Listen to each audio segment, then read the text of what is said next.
Quando o Império Romano dava seus últimos suspiros, hordes bárbaras atacaram de todas as direções. Mas poucos deixaram sua marca tão profundamente quanto esses saqueadores ferozes. Vindos do norte, tirando sua força da fraqueza do Império, várias tribos unidas sobre o braço poderoso de um líder, um mortal descendente dos deuses. Eram os francos, e são os precursores do início de uma nova ordem mundial. Os bárbaros, distribuído por Logon.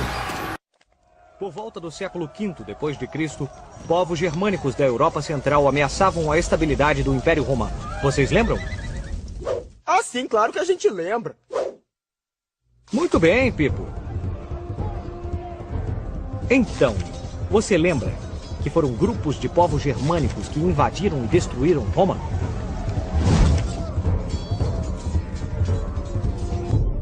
Esses grupos de guerreiros germânicos pertenciam a vários povos que estavam sempre lutando uns contra os outros.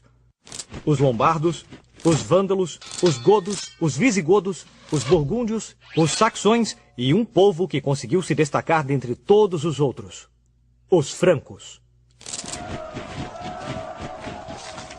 Esses homens fortes e muito guerreiros vinham de terras próximas ao rio Reno, na atual Alemanha. Os francos se destacavam dos outros porque tinham algo que dá a uma sociedade uma enorme vantagem. Tinham um grande líder.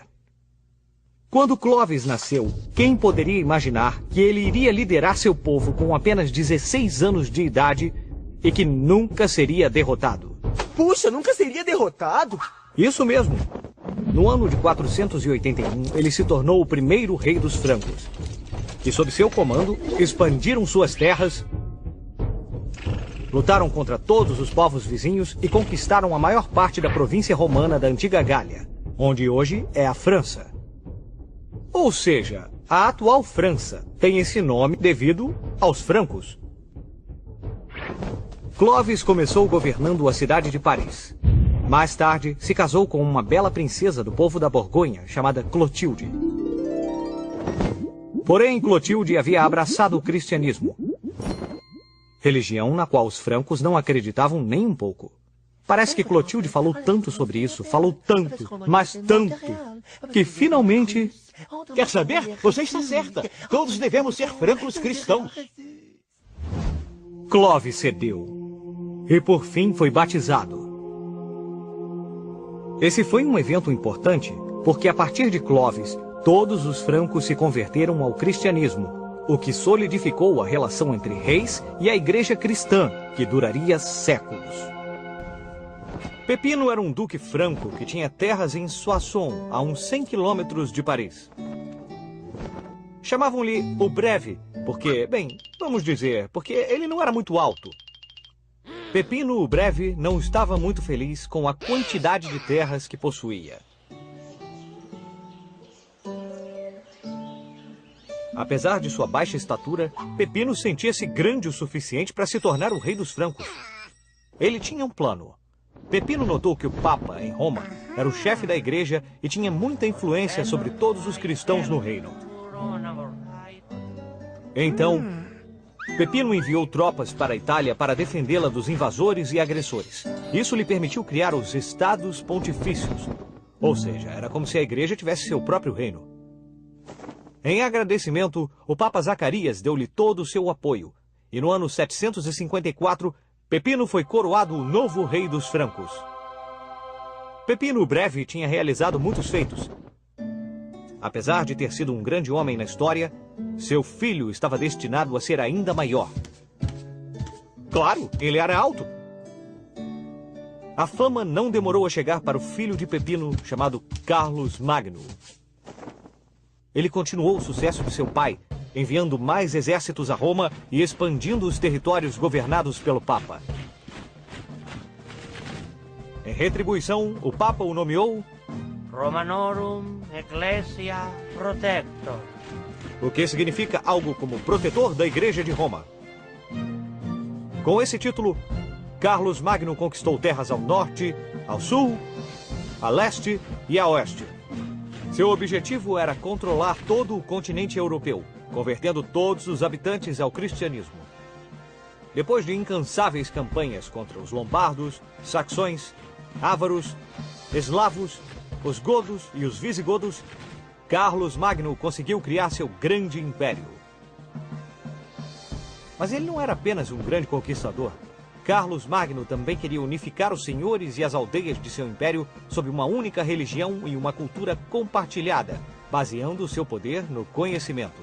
No dia de Natal, no ano 800, Carlos Magno estava rezando na Basílica de São Pedro, em Roma.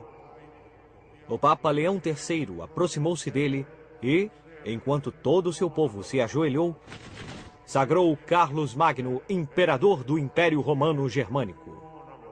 O grande reino de Carlos Magno foi transformado em um império. Ele queria reviver o esplendor do antigo Império Romano do Ocidente. O engraçado é que Carlos Magno e seu povo não eram os romanos, nem italianos, mas os germânicos. Os povos que há muito tempo atacaram e destruíram Roma. Pois é, mas a roda da história havia girado. Agora era um povo germânico que havia dominado grande parte da Europa e que queria unificar todos os povos em um único império. Líderes de todo o mundo prestaram homenagens a Carlos Magno. Por exemplo, o príncipe oriental muçulmano Harun al-Rashid, como se não bastasse enviar tesouros preciosos a Carlos Magno, mostrou seu respeito presenteando-o com um elefante. Um elefante? Cara, que presente maneiro! O Império de Carlos Magno tornou-se famoso graças à sua inteligência, sua força de vontade e seu espírito de liderança. Mas, infelizmente, como todas as conquistas foram realizadas apenas por ele, depois de sua morte, o grande império logo desapareceu. 14 anos após sua coroação, no ano 814, o império foi dividido entre seus 3 netos, que logo fundaram 3 reinos, o da Alemanha, o da França e o da Itália. As escolas criadas por Carlos Magno entraram em decadência e a arte da leitura e da escrita permaneceu restrita a alguns mosteiros. O Império Carolíngio, a grande obra de Carlos Magno, não durou muito tempo.